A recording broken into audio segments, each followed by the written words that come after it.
WWF-Hong Kong supports sustainable development. This is too big a project to be just handled by the AA.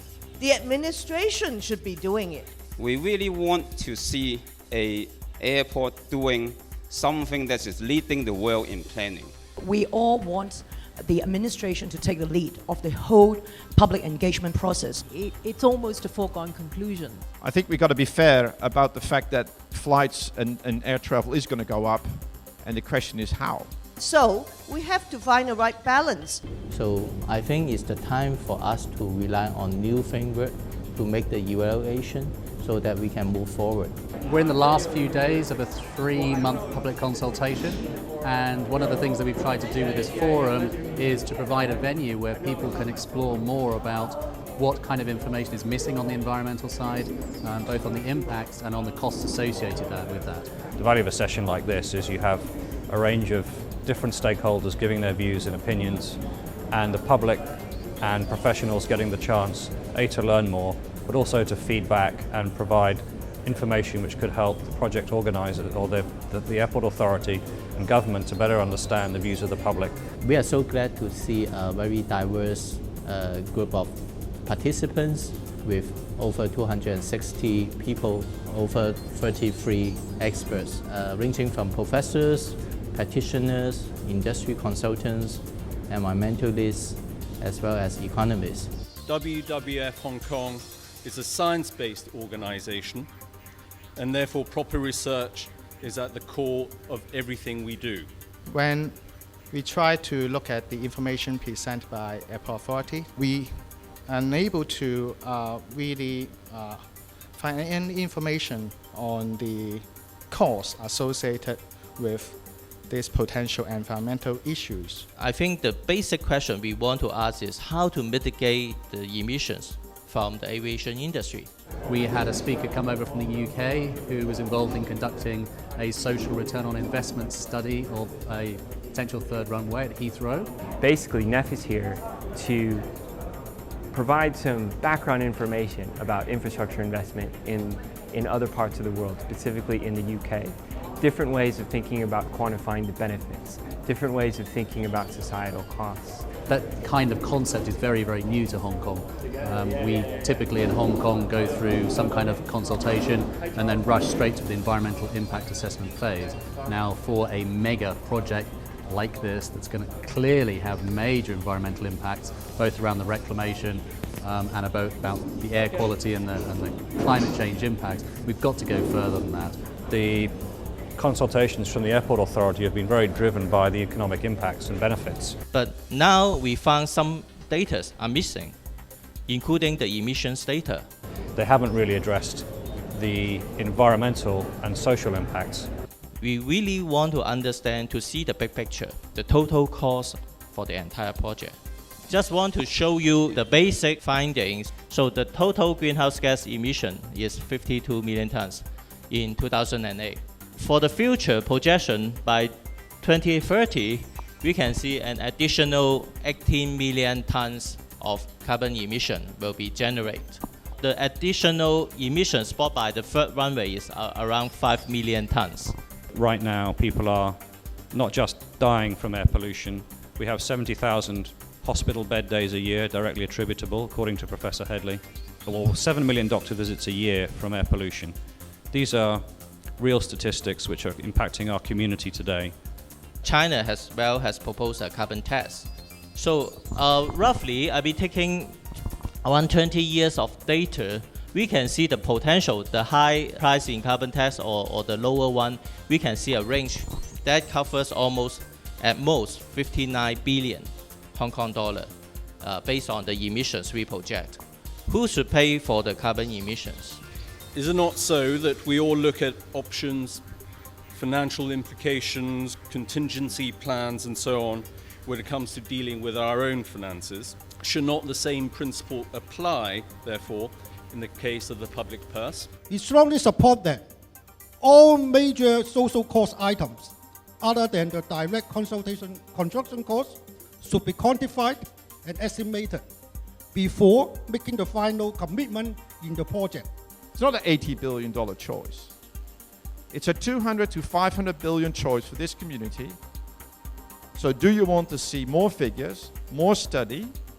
And if so, who's going to do it? For WWF to bring over an expert from the UK was a terrific step forward for Hong Kong. We economists often only measure what we can see. What is measured is often what gets valued, and value is the goal that we all pursue. But the things that we value the most, like happiness, like fulfillment, like beauty, are often what gets left out. SROI, or social return on investment, has many similarities with traditional cost-benefit analysis. But SROI is more than a number. It really tells a story. It's a framework for wide-ranging measurement that gives a place to impacts normally excluded from the decision-making process. And it also provides a framework for debating the allocation of resources to maximize outcomes. The New Economics Foundation conducted our SROI analysis on the proposed Heathrow runway expansion in 2010. Proponents of Heathrow talked about economic benefits of airport expansion, but it is and was a polarized debate. In our experience in London, great claims were made about the economic need for expansion, but the government failed to adequately examine the impact of new runway on productivity, competitiveness, or to explore exactly what the detrimental impacts of not expanding the airport would be. And so what this exercise did was that it revealed the possibility to the public, to stakeholders, and to the government that runway expansion could, under certain circumstances, destroy more value than it creates.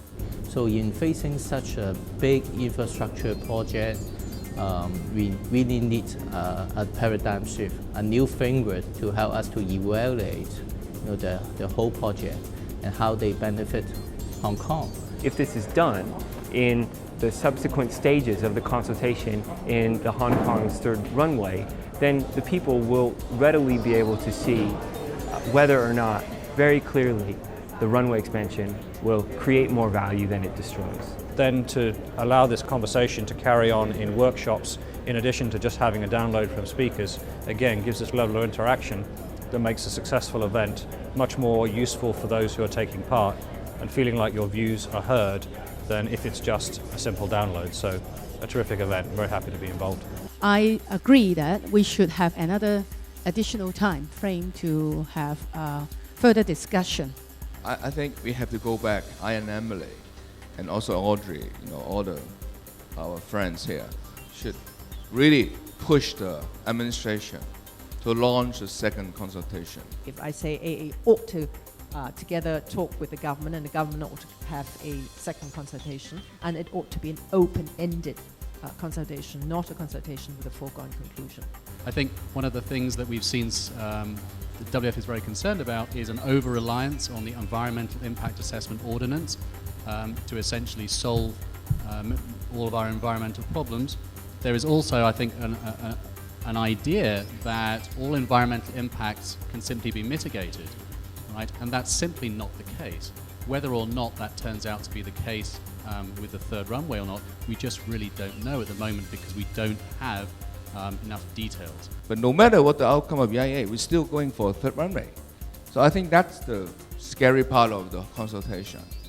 What is the real cost of having this airport if we take all those into account? In 2003, if you go out at any time, you can see 158 dolphins. Now, 2010, probably 75. And the reason for the number of droppings of the dolphin is not only because of the third runway proposed, of course, it's all this cumulative impact of the various projects that are occurring in our western water. We have to look at the more long-term scenario. Infrastructure, in a sense, the question I ask is, if we were to vote whether the Great Wall of China be built today, I'm sure all of us will say no. Having an idea about the costs, the environmental costs, the social costs, in addition to the benefits, which is all we've really heard at the moment, I think by the end of the session, people were really thinking that that's badly needed.